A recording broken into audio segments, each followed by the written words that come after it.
Today we're going to use MATLAB to complete a simple task. So the task is going to be, we're going to read a list of random numbers from a spreadsheet, we're going to put those numbers into ascending order, and then we're going to plot the results. Now there are simple commands in MATLAB that can just do that for us, but we're going to use this simple concept to explore a series of techniques, including xlsread, which is a command in MATLAB that allows you to read data from a spreadsheet. We're going to store data in an array, we're going to access that data by its index, we're going to use a for loop, we're going to use an if statement, and we're going to use a while loop, and then we're going to plot the results, and we're going to include a legend on the graph. A good place to start for any coding project is to write yourself a pseudocode. So a pseudocode will take the overall task and break it down into a series of individual tasks. You then write code to complete those tasks, and it gives you a structure to build up to solve the overall task. So here's the pseudocode. First of all, we're going to generate some random numbers in the spreadsheet. Second, we're going to read data from the spreadsheet and we're going to store it as an array in MATLAB. Now, MATLAB can read data from a variety of sources, but every time it has to look outside itself for data, it takes CPU time. So it's always good practice to read data one time and then store it as an array in MATLAB. And then when you need to access that data, you just access the data within MATLAB. It's just a far more efficient way to operate. Once we've got the data stored in an array, we're going to read through that data. And as we're reading through that data, we're going to check if the numbers are in ascending order. So we're going to look at a number in an array, and we're going to look at the next number in an array, and we're going to see if the next number is bigger than the previous number. If the current number is not smaller than the next number, then we're going to swap them around and put them in ascending order. And then we're just going to keep doing this until all the numbers are in ascending order. Once they are all in ascending order, we're going to plot the results. To generate the random numbers, we're going to open a spreadsheet. We're going to use the rand between commands. We go equals rand between. And then it wants a range. It will just give you a random number in that range. So we want between 1 and 10. It's given us 5. We want 10 of those, so I'm just going to drag that down to 10. And then we have 10 random numbers between 1 and 10. I want to store this spreadsheet in my work directory so it can be easily accessed. So I just go to it on my hard drive and I drag it in. And now it's stored in my work directory. So now we need to access this spreadsheet in MATLAB. So create a heading. Read spreadsheet. One of the best things about MATLAB is the documentation is excellent. So pretend that we didn't know we needed to use xlsread to read data. Let's go to our browser and we'll just search MATLAB read spreadsheet. And we go to the MathWorks website and here's a command, xlsread, that reads a Microsoft Excel spreadsheet. It tells you the different forms of the command. So you declare a variable, you use this command, and these are the arguments it wants, the inputs. It's all explained here. So looking at our spreadsheet, we care about the name and the range. We don't care about the sheet. So we want to use this form of it. So in MATLAB, we declare a variable, so we'll call it original numbers equals xlsread. We want the file name, so the file name is randomnumbers.xlsx. We need to do that as a character array, so with the talking marks. And then we want to know the range as well. So if we go to the spreadsheet, we want to go from A1 to A10. So again, as a character array, we go A1 colon to A10, close character array, close brackets, colon. So if we Control S to save our script and run it, we can either click run here or press F5. We can see that it's read, and we now have an array called original numbers, which is an array of 10 random numbers between 1 and 10. Now we want to read through this array. So let's create a heading, read through array.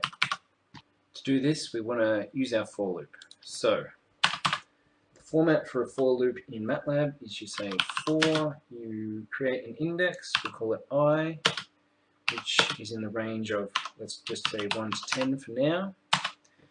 We press enter, it's got an error, it doesn't like this, it's because it needs an end to close the for loop. So, the way this works,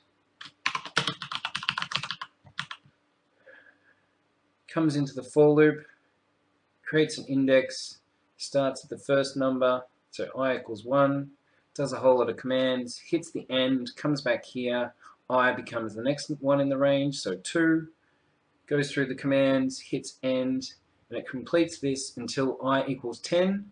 When I equals 10, it'll do it one more time, and then when it hits ends, it'll move on to the rest of the code. We're going to use this to read through the data in the array. So we can go original numbers I, so that will look for the ith element in original numbers. And let's just not put a colon, so it just prints that. And let's just save that and run that and see what happens. So, first time it comes through, it reads 1. Second time, it reads 9. Third time, it reads 4, etc. See, you can see it's reading through the numbers in the array. So we want to store this as a variable. So let's call it current num equals original numbers, and we also want to look at the next one in the array. So let's call it next num, and we'll say original numbers I plus 1. So when I equals 1, current number will equal 1, and then next num will equal I plus 1. So it will equal 9. Note, it's not current number plus 1, it's the next index. If we run this now, we'll actually get an error, and that's because this number exceeds the index. That means, so here, when it reaches 10, yeah, this is 10, you can read the 10th value, which is 1, but this becomes 11, and there is no 11th value here. So it throws back an error. So this has only worked so far because this number, the top of the range, is equal to the number of the length of this array. So if we make this 9 and save and run, it works. Now we're reading through the array, and so we need to check if the numbers are in ascending order. So we need to use our if statement. So just create some space down here so it shows up in the middle of the screen. So we need to create an if statement. So ifs in MATLAB look like this. You go if some logical statement, what to do, and again it throws back an error because it wants an end.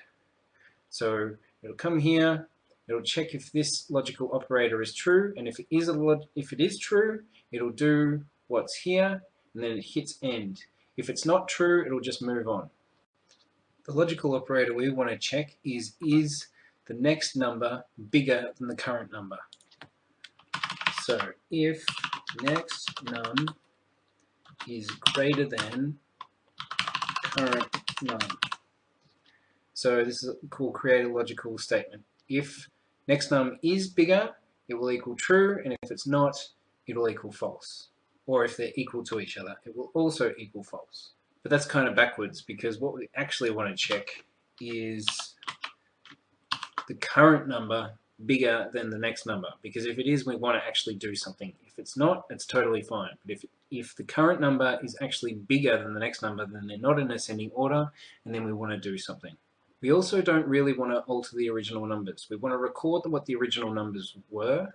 We want to create a clone of that and alter those numbers so that when we're done, we can look back at the original numbers and see what was changed. So we'll create a new array that is a copy of the original numbers. We'll call it current numbers equals original numbers. We also need to update the array references in the for loop. So if we double click current numbers and Control C, and then double click original numbers and Control V, now it's updated. So if we save that and run that, we have the current numbers and the original numbers. So what do we want to do if we notice that the current number is greater than the next number? Well, let's just swap them around. So if we go current numbers I plus 1 is equal to current num, and current numbers I is equal to next num, and we save and run, we can see that, so this is our original numbers, so it goes 4, 10, 1, 3, 6, blah, blah, blah. And if we look up here, we can see that the 10 has been moved to the end, and then everything else is just kind of moved to the left. So it looks like if we just kept doing this, eventually all the numbers would be put in order. But we don't know how many times it's going to take to do that, and every time we run this script, it's reading different random numbers. So we could just put in another for loop and say for j equals 1 to, let's say, 5 times, and grab all this and Control X to cut and paste it. So that end should be there. It should be moved over. Yep, that's right. So now it's going to do it 5 times, and if we save that and run it, we can see that we're closer. All the 9s are up the right hand side, the 6s are kind of in the middle, but there's still this 4, 2. So it needs to keep doing this more than 5 times to get this into order, but we don't know how many times that is. So let's get rid of this for loop, and we need to use a while loop instead. So that's where our while loop comes in. The format of a while loop in MATLAB is while some logical end. It works kind of like a for loop. Comes in, it checks this, it does stuff, hits end, comes back to while, checks this. But instead of having an index like a for loop, it's simply while this logical statement is true, it'll keep going. But if this logical statement becomes false, it will break. So in its current state, this will just infinitely go on because this logical statement never changes. It is always true. So this will just keep going on and on and on and on and on. So how do we use this for our application? Well, we need to keep going through this loop until all the numbers are in order. How do we tell if the numbers are in order? Well, we could count the number of times that this gets called, and if it never gets called, then all the numbers are in order. But if it goes through and it calls this, it means in that loop this was changed. So we need to go through another time just to make sure that the numbers are in order. So we can create a counter. So we can say num changes equals 0. And then if this gets called, num changes equals num changes plus 1. So this means that it starts out at 0. If this gets called, it becomes 1. If this gets called again, it becomes 2, etc., etc. So if we move this here, we can make the condition here, while num changes is greater than 0,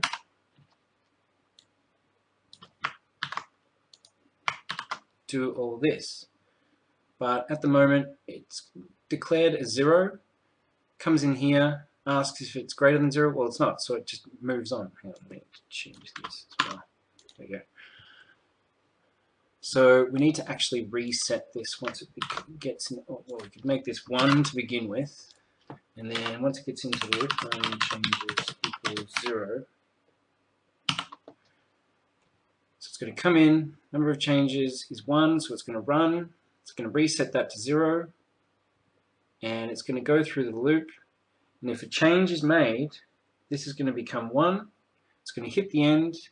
If it's greater than 0, sorry, you keep running through. And we just keep running through until this becomes 0. And if I fix this typo, save it, and run it, we can see that it's worked.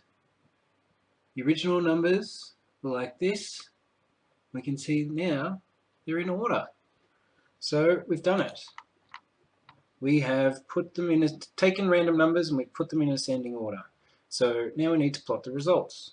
So we'll create a new heading called plot.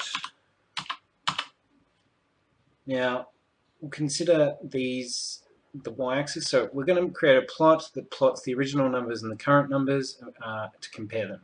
So if we consider these the y values, we need to create x values. So we'll just create a variable called x, which is the range 1 to 10. So if I just run that again, you'll see x is just an array that's the same length as this.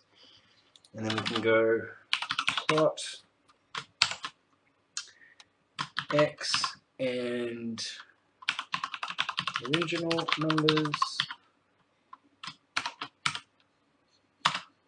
and go plot x and current numbers. If I Control S to save and then run,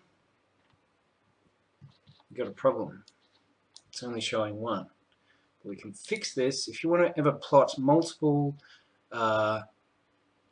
things on any kind of plot, go hold on colon, and that means every time it comes to plot, it holds the previous plot rather than generating a new one. So if we now Control S and F5, we can see compare the two arrays, but it's not clear which one's which, so we can go legend. The first value is original. Oh, let's make it nice. Original numbers, and then the second plot is current. It's capitalized. Current numbers. If we Control S and F5.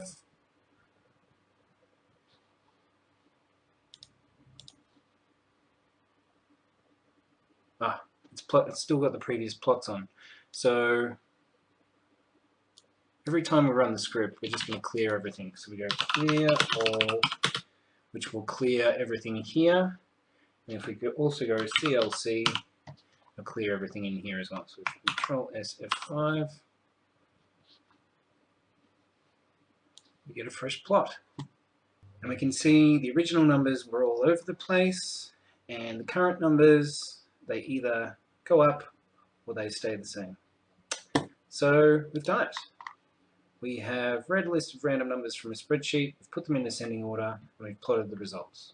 So I'll just go over the core of the code to explain it again. So we get the original numbers by reading it from a spreadsheet. We create a clone of the original numbers called current numbers. We declare a variable called number of changes, and we say while number of changes is greater than 0, keep running this function. So we reset number of changes to 0. Then we go through the current numbers. If we find that the next number is smaller than the current number, we swap them around and we record that we've made a change. We go through the entire array doing this, and if the number of changes is greater than 0, we come back and do it again. We reset the number of changes and we do it again until there are no more changes need to be made, that all the numbers are in order. So the number of changes remains 0. When it's 0, this breaks, and then we plot it. And that's it. So thank you. I hope you find this useful.